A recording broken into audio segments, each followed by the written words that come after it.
La radio como la conoces, déjala de lado. Lo que viene ahora es otra cosa. Alberto Peralta se propuso cambiar tu experiencia como oyente, fusionando elementos que otros conductores han desechado. Tal vez con razón. De todos modos, esta idea ya lleva muchos años con increíble éxito. Se llama Jarro Café y usted, amable oyente, es un cómplice necesario.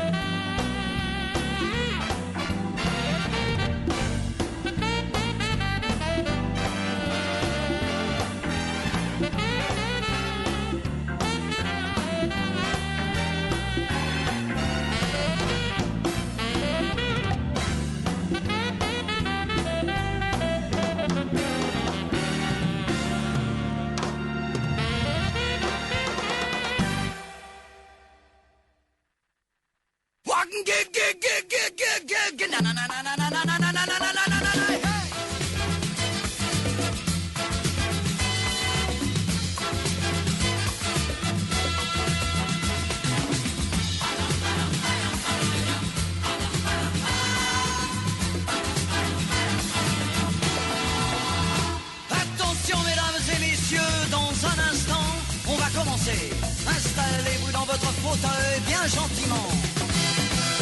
5, 4, 3, 2, 1, 0, partez. Tous les projecteurs vont s'allumer et tous les acteurs vont s'animer en même temps. Attention mesdames et messieurs, c'est important. On va commencer. C'est toujours la même histoire depuis la nuit des temps. L'histoire de la vie et de la mort, mais nous allons changer le décor. Espérons qu'on la jouera encore dans 2000 ans. Allez les filles. Nous avons 20 ans et plein de chansons. Comme le printemps, nous allons danser dans votre maison. Notre pain est blanc, notre vin est bon. Si vous le voulez, c'est de bon cœur que nous partagerons. Attention mesdames et messieurs, dans un instant, ça va commencer. Nous vous demandons évidemment. Jarro Café a 1000 es presentado por Universidad del Norte, calidad, ciencia y cultura. CarreterasYalgoMás.com.py, toda la información sobre estructuras en un solo sitio web. Granusa, excelencia en nutrición. Saleb, depósito de materiales de construcción. Coca-Cola, retornable, menos plástico para el mundo, más ahorro para vos. Coca-Cola, magia de verdad.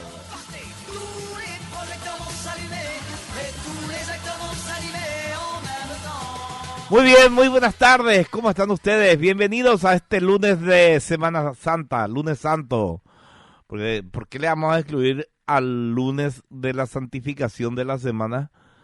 Nadie dice el lunes santo, pero nosotros le honramos al lunes santo.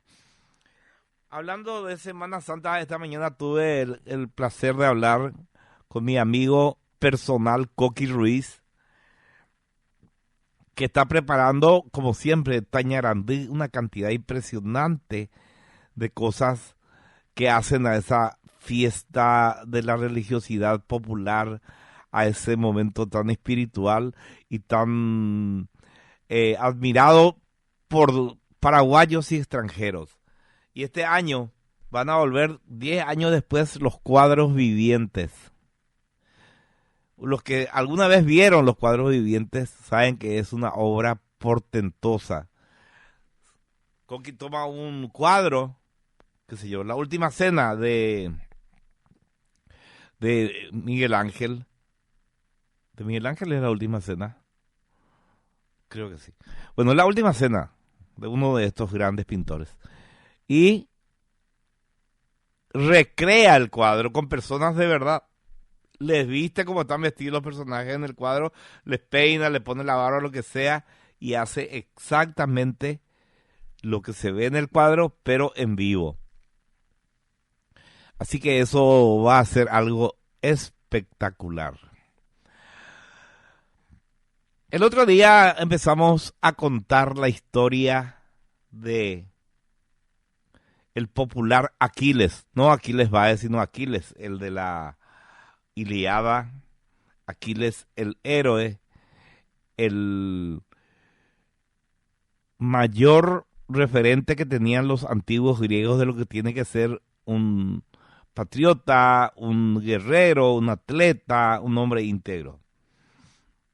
Y llegamos hasta la vez que le fue a matar a Troilo, un joven de 19 años, porque el oráculo le había dicho que si Troilo cumplía los 20, los troyanos iban a ganar y los griegos iban a perder ese enfrentamiento por Helena, que fue raptada por París, el hijo del rey de Troya. Bueno,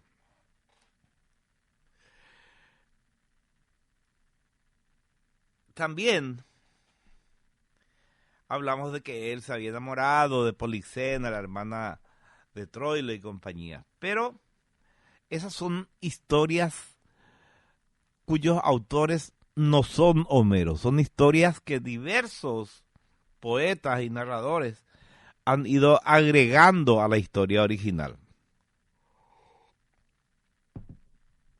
En la Ilíada se cuenta que el comandante de los aqueos, la tropa, el ejército, la fuerza bélica de los griegos era llamada como aqueos, es llamada como aqueos por Homero. Y el comandante de todos estos griegos que fueron a rescatar a Helena, rescatar es un decir porque ella se había escapado con París. El comandante era Agamenón, rey de Micenas, hermano de Menelao, y años y años ahí, ya habían pasado 10 años cuando cuenta la historia, cuando empieza el relato, no historia, relato, que no se sabe si es ficción o realidad o ficción basada en realidad. Cuando empieza el relato, Homero, Agamenón, para combatir la soledad, había tomado a una mujer troyana que habían atrapado como diríamos los paraguayos, como su servija. Era para todo servicio. Le lavaba la ropa, le preparaba la comida y de noche le abrigaba en la cama. Esta chica era Criseida. Y no era cualquier chica, era la hija de un sacerdote del templo de Apolo. Entonces, Apolo le ordena a Agamenón que le devolverle la hija a mi sacerdote. ¿Cómo te vas a quedar con la hija de mi sacerdote? Acordate que soy un dios. Pero Agamenón no quiso devolverle a la chica. Y acaba ahí ese. Entonces Apolo envió una plaga al campamento de los griegos. Los soldados griegos empezaron a enfermar, a caer, a estar todo el día con dolor de barriga y vomitando, a debilitarse. Entonces apareció en escena un profeta que había venido con los aqueos, o sea, con los griegos, Calcante. Y Calcante hizo sus pases mágicos ahí y proclamó que solamente si Agamenón devolvía a su papá, al sacerdote del templo de Apolo, a Criseida, se iba a ir la plaga. Si no, iba a continuar hasta que mueran todos los griegos. Agamenón, viendo que cada vez enfermaban más soldados, accede y dice, bueno, llévenla hasta su padre a Criseida. Pero siempre hay un pero. Pero entonces, quiero que Aquiles me entregue a Briseida. ¿Quién era Briseida? Briseida, bueno, acuérdense, la mujer que fue devuelta era Criseida y la mujer que era de Aquiles se llamaba Briseida. Tampoco mucha imaginación no le puso Homero para calcular los nombres de las chicas. Briseida era la esposa del rey Mines de Licerno. Pasa que Aquiles en una batalla le mata al rey Mines de Licerno y le rapta a su esposa, a Briseida. Y era su concubina, su esclava, digamos, su servija. Entonces, Agamenón dice, yo le entrego al sacerdote de Apolo, a su hija Criseida, pero dame a mí a Briseida. Entonces Aquiles dice, bueno, está bien, llévale a Briseida, pero yo no voy a pelear más con el ejército griego. Yo no voy a pelear más con los aqueos. Yo me retiro de esta guerra. Y le ruego a mi mamá Tetis, ustedes saben que Tetis, que era una de las Nereidas, hija del dios Nereo, era la mamá de Aquiles. Le ruego a mi mamá Tetis que le convenza al dios de dioses, Zeus, para que le ayude a los troyanos en la guerra. Imagínense la ira de Aquiles. Le saca su novia, su servija, le saca a Agamenón, el jefe, y él dice, está bien, yo no, ahí llévale a Briseida, pero yo no me voy a más pelear, yo no voy a más a defender a los aqueos, y le pido a mi mamá Tetis que le convenza a Zeus y que los troyanos sean ayudados por Zeus para que nos ganen la guerra. Jodido Aquiles, ¿verdad? Tetis, que le quería mucho, por supuesto, era su hijo. Bueno, por supuesto no. Era una mamá que le quería mucho a su hijo, como el 99% de las mamás. Hay un 1% que no le quiere a sus hijos. Bueno, entonces Zeus le escucha a Tetis. Tetis le dice, Zeus, por favor, mi hijito Aquiles me pidió que vos le ayudes a los troyanos para que le ganen la guerra a los aqueos. Y Zeus dijo, ¿cómo no? Ya se cargo, pero en griego dijo esa parte. Y los troyanos empezaron a ganar batalla tras batalla, dirigidos por Héctor, y empezaron a empujar al ejército griego hacia la playa, a sacarle del escenario de guerra. Entonces ahí entra el tío abuelo de Aquiles, le dice Patroclo, le dice, mira Aquiles, esto que vos estás haciendo, yo no puedo reprocharte porque sé que vos le querías mucho a Briseida, pero yo soy griego, yo soy aqueo y soy Mirmidón, entonces te vengo a avisar que yo voy a llevarles a la batalla a nuestros compatriotas los Mirmidones, porque Aquiles era hijo del rey de los Mirmidones, ¿verdad?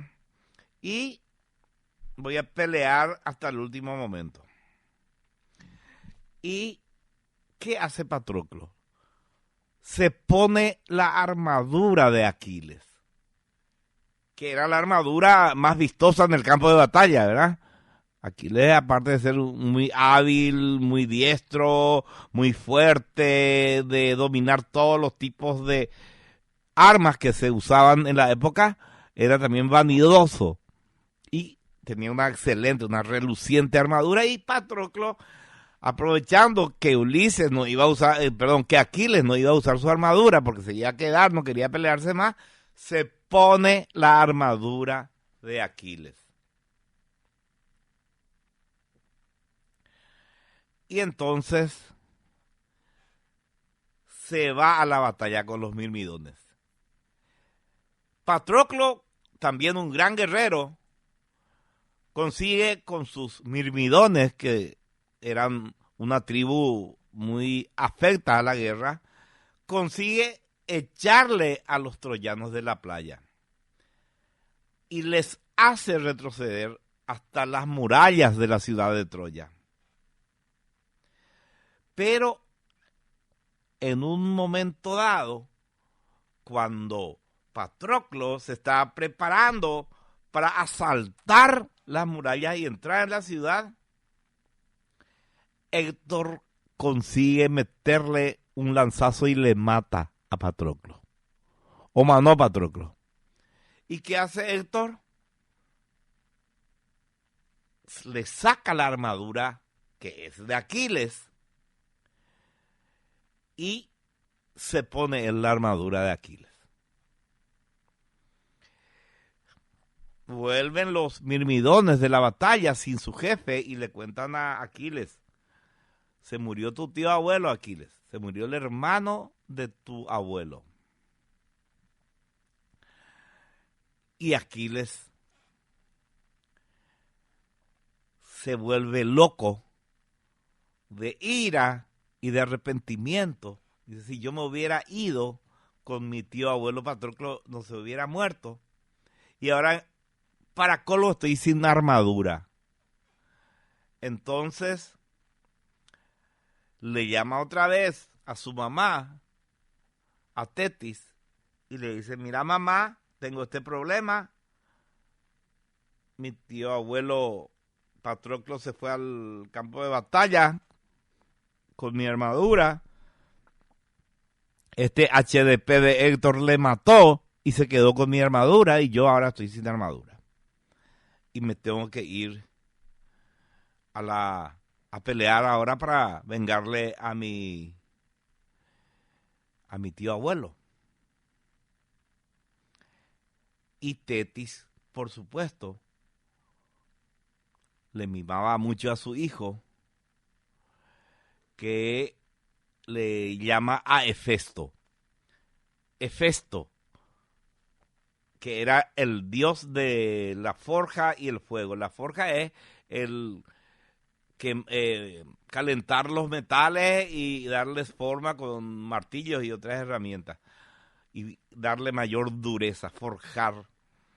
Y Hefesto le construye, le fabrica, le confecciona una nueva armadura a Aquiles. Entonces Aquiles se pone la armadura nueva que Hefesto le construyó a pedido de su mamá y vuelve a la batalla, y iba con tanta furia que según Homero, mató a tantos soldados troyanos que hasta se peleó con Escamandro. Escamandro era el dios del río que también se llamaba Escamandro, que pasaba cerca de Troya.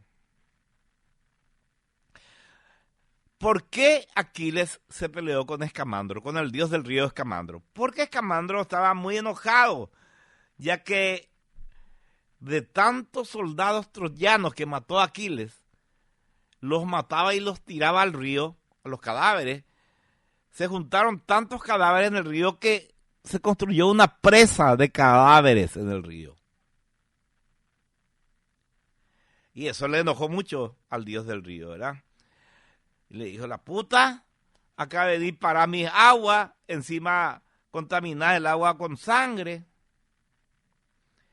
Y se tira contra Aquiles le agarra del cuello y le mete en el agua, en el río, tratando de ahogarle. Pero Tetis, por supuesto, estaba velando por su hijito y le dice a Atenea y le dice a Poseidón, che, por favor, calmen Lena ahí a Escamandro, está por matarle a mi hijo. Entonces, tanto Atenea como Poseidón le llaman a Escamandro y le dicen, largale, deja que se vaya, tranquilízate. La corriente va a abrirse paso otra vez y etcétera, y el agua va a limpiar la sangre y no sé qué, no te vayas a preocupar, vas a tener otra vez tu río como antes. Y Escamandro se calma. Lo cierto es que Aquiles seguía matando soldados porque ¿a quién le estaba buscando? Adivinen a quién le estaba buscando. Exacto, muy inteligente. Le estaba buscando a Héctor, que le había matado a su tío abuelo y se había quedado con su armadura. Hasta que le ve a Héctor y empieza a perseguirle. Héctor empieza a correr y Aquiles le persigue alrededor del muro de Troya. Los dos ahí corriendo. Dieron 3 vueltas completas a la ciudad y no le podía alcanzar a Aquiles. Y pues Héctor también no quería pelearse con Aquiles, que era el más poderoso de los guerreros. A la tercera vuelta acude otra vez en ayuda de Aquiles la diosa Atenea. ¿Qué hace la diosa Atenea? Se disfraza, se transforma, adopta el cuerpo y el rostro de Deífobo. Deífobo, uno de los hermanos de Héctor. La diosa Atenea, con el cuerpo, la cara y la voz de Deífobo, le dice, Héctor, ¿por qué me corres de este tipo? Quédate y peleate, le vas a matar vos. Y Héctor dice, tenés razón, yo te aseguro que le vas a matar. Le dice la diosa Atenea, disfrazada de Deífobo, el hermano de Héctor. Y Héctor, que ya solamente tenía una espada, ya había tirado todas las otras cosas para poder correr más rápido, se da vuelta y arremete contra Aquiles, espada en ristre. Pero falla en el golpe. Y ya en el piso, con Aquiles pisándole el pecho y apuntándole al cuello con su espada para degollarlo, le dice, por favor, lo único que te pido, que después de que me mates, le trates con respeto a mi cuerpo. Eso es lo único que te pido. Y Aquiles le dice, en la puta vida, claro que no voy a respetar tu cuerpo. Vos le mataste a mi tío abuelo, me robaste mi armadura, y ahora me pedís que respete tu cuerpo. Déjate de joder. Lo que voy a hacer es, lo que quiero hacer, le dice, en realidad es cortarte en rodajas y comer tu carne. Y beber después un vino en tu cráneo. Así Aquiles le mata a Héctor. Después ata el cadáver de Héctor a su carro y arrastra el cuerpo muerto de Héctor por todo el campo de batalla durante varios días. Imagínense cómo estaba el pobre cadáver de Héctor. Hasta que Príamo, el rey de Troya, el papá de París, va hasta la tienda de Aquiles, ayudado por el dios Hermes, que a su vez había sido enviado por Zeus. Se aparece en la tienda de Aquiles nada menos que el rey de la ciudad que ellos estaban tratando de vencer y le dice: devolveme por favor el cuerpo de mi hijo, te pido humildemente que me devuelvas el cuerpo de mi hijo para poder enterrarlo. Y en ese momento la furia de Aquiles desaparece, le compadece al papá que va a rogar por el cuerpo de su hijo y le dice: muy bien, podés llevar el cuerpo de tu hijo y vamos a hacer una tregua de 12 días para que hagas los ritos funerarios que se merece tu hijo por ser un príncipe.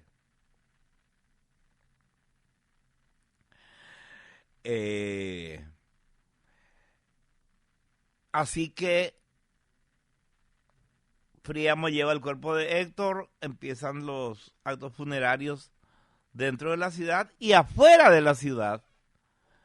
Los griegos también celebran los juegos funerarios en honor de Patroclo.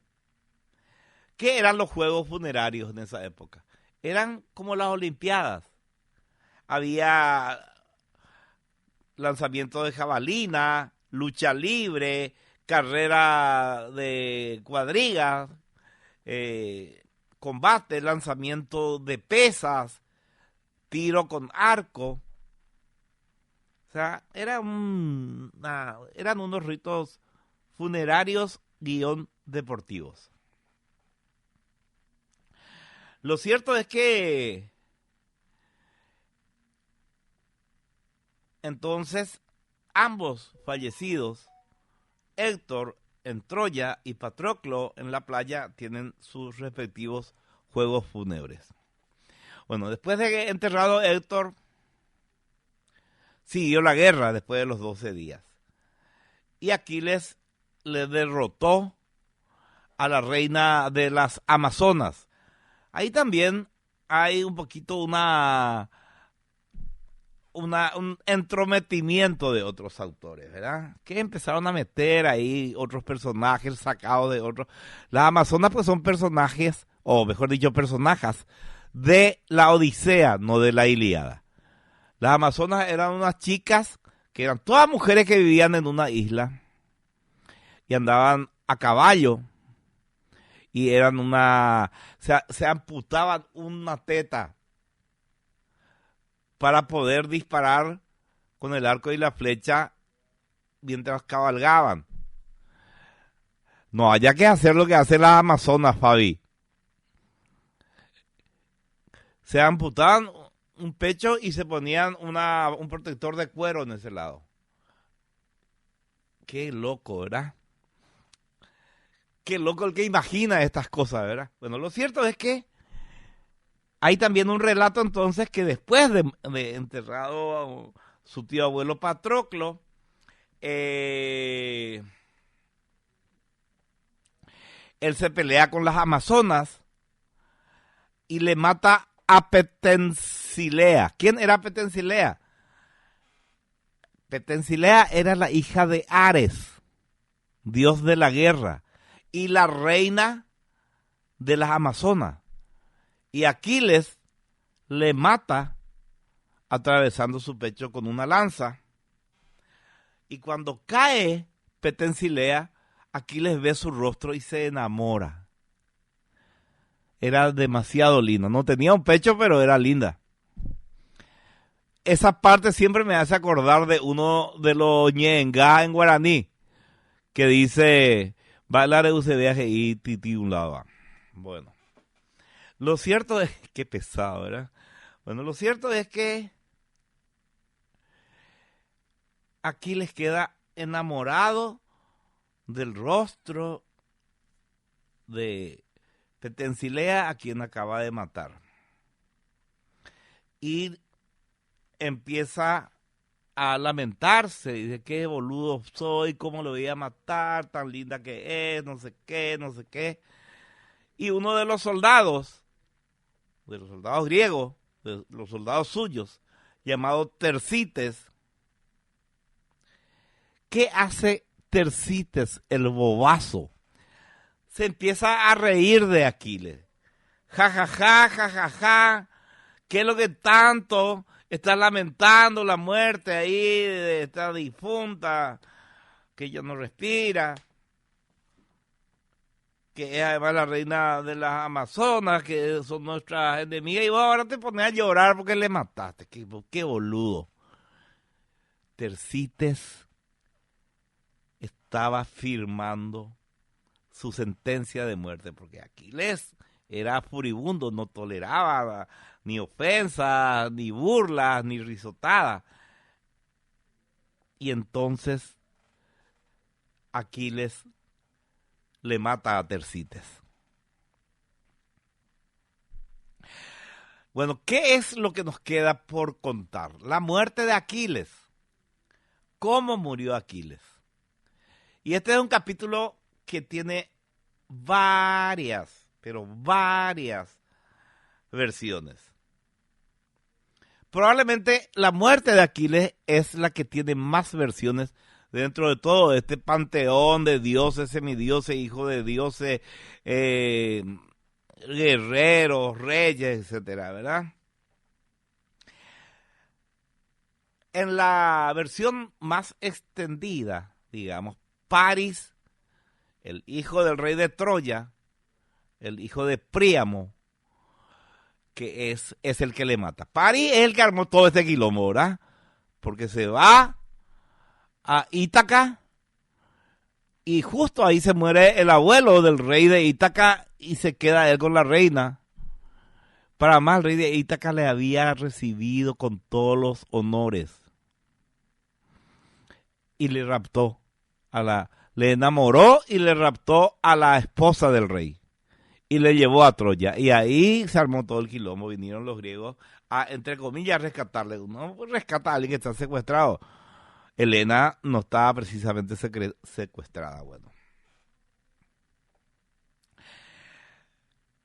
así que se dice mayoritariamente que Paris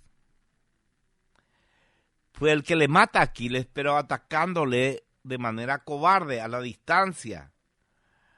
Algunos dicen que le tiró varias flechas, otros dicen que le apuñaló por la espalda. De todos modos, siempre se muestra a Paris como un cobarde, como alguien sin valor, como alguien incapaz de enfrentarse, porque era pues ahí, todos se enfrentaban cara a cara, ¿verdad? Era una tradición. No existía, por el honor de los contendientes, la posibilidad de una traición, de una celada, de una emboscada. Era pelea cara a cara. Pero Paris es señalado por la mayoría de las versiones que hay como alguien cobarde que le mató a traición.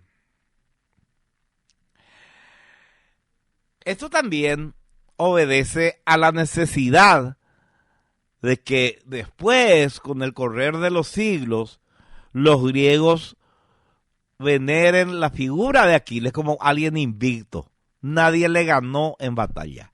Le mataron a traición. Por eso es que se sustenta este relato de que Paris le atacó por la espalda. Bueno, esa versión tiene entonces la vertiente de que algunos dicen que le disparó unas cuantas flechas de atrás, otros dicen que vino furtivamente y le metió una puñalada. O sea, también ahí hay, digamos, versión, no controversia, no se puede tener controversia sobre algo ficticio, sino que hay discrepancias. Eso ocurre siempre cuando hay un relato que se transmite por medio verbal.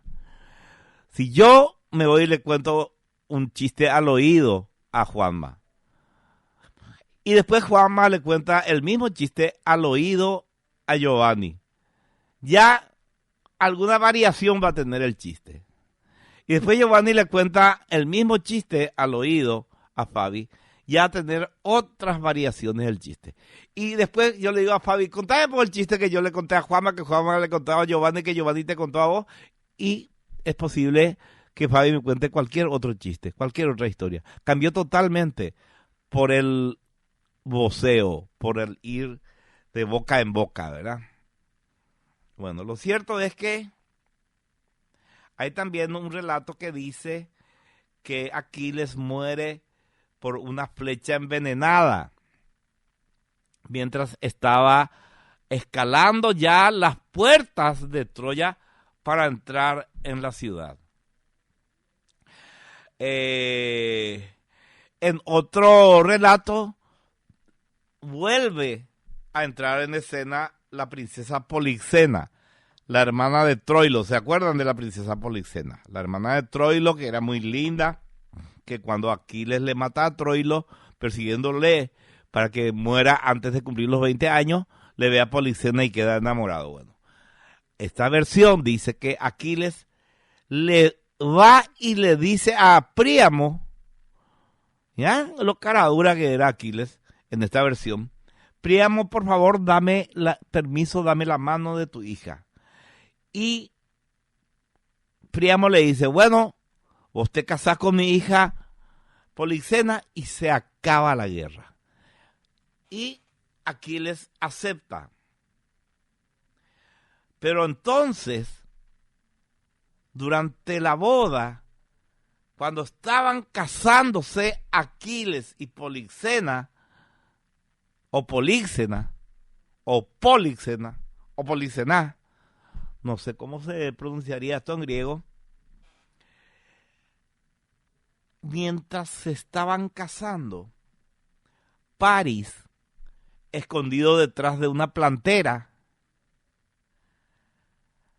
prepara su arco y le asesina a Aquiles, el novio que estaba a punto de ser el marido de la hija de la hermana de Paris, le mata de un flechazo.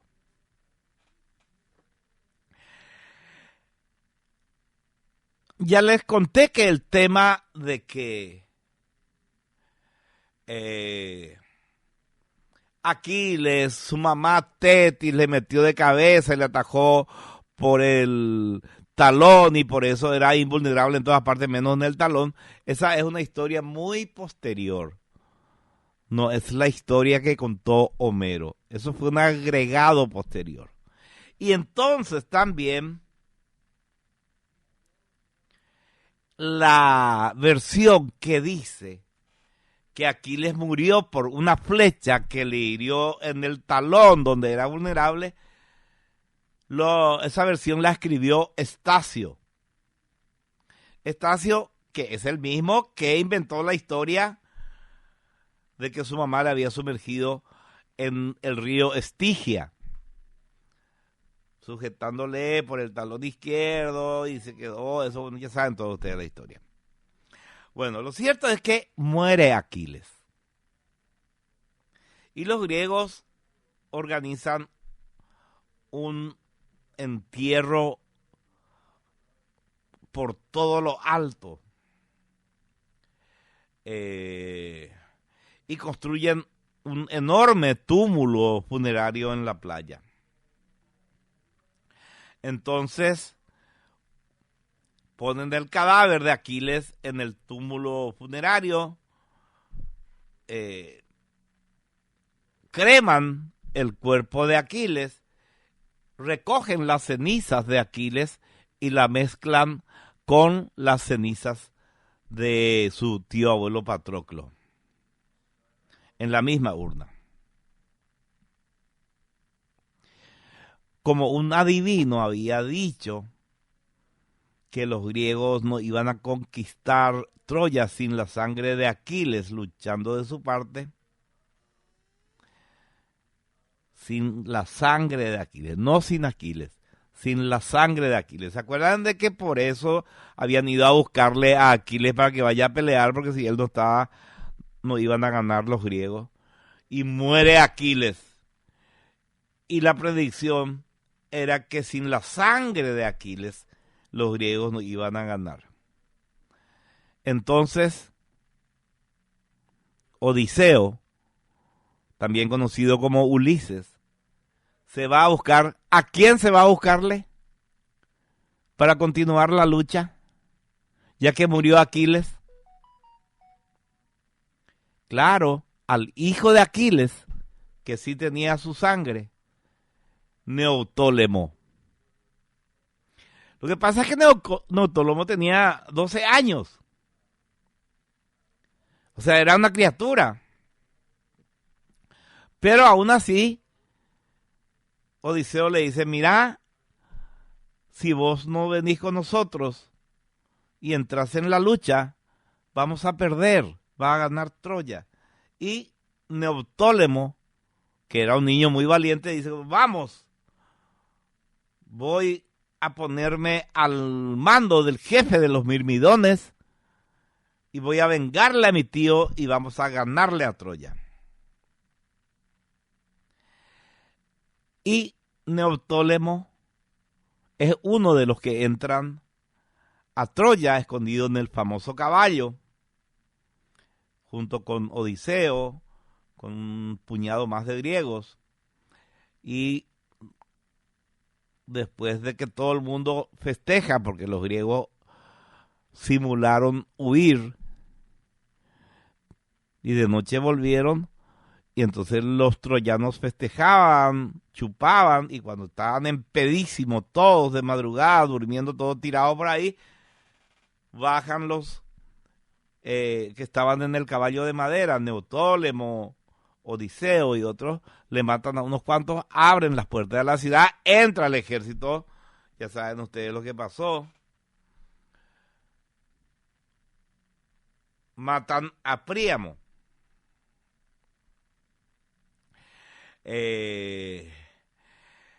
Hay una versión también ahí que es bastante extraña, que dice que, o sea, no extraña, sino que es... Bien. Hay una versión que dice que Neoptólemo, además de querer vengar la muerte de su padre, también quería matarle a Polixena, a la chica de la que se había enamorado Aquiles, y que cumple su venganza cortándole la cabeza a Polixena acostada sobre la tumba de Aquiles, y que eso hizo porque el fantasma de su papá le había pedido. En la Odisea de Homero, por último, cuando Ulises viaja al inframundo y habla con algunas de las personas que están vagando ahí en el inframundo, no personas, espíritus, digamos, se encuentra con Aquiles. Y le dice Ulises, Odiseo, como le dice Homero,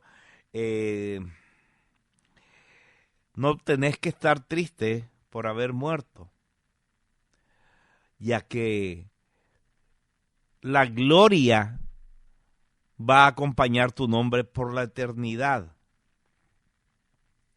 Y Ulises le contesta, y Aquiles le contesta, el espíritu de Aquiles le contesta, yo prefiero ser el esclavo del peor de los amos antes que ser el rey de todos los muertos. Y ahí, para consolarle, Ulises le cuenta, mira, tu hijo estuvo muy bien, tiene 12 años, peleó como un valiente y concretó varias hazañas, lo cual le deja muy orgulloso, por supuesto, a Aquiles. Bueno, este Aquiles de la ficción, o tal vez este Aquiles ficcionado en base a alguna figura real, que no sabemos realmente cómo fue,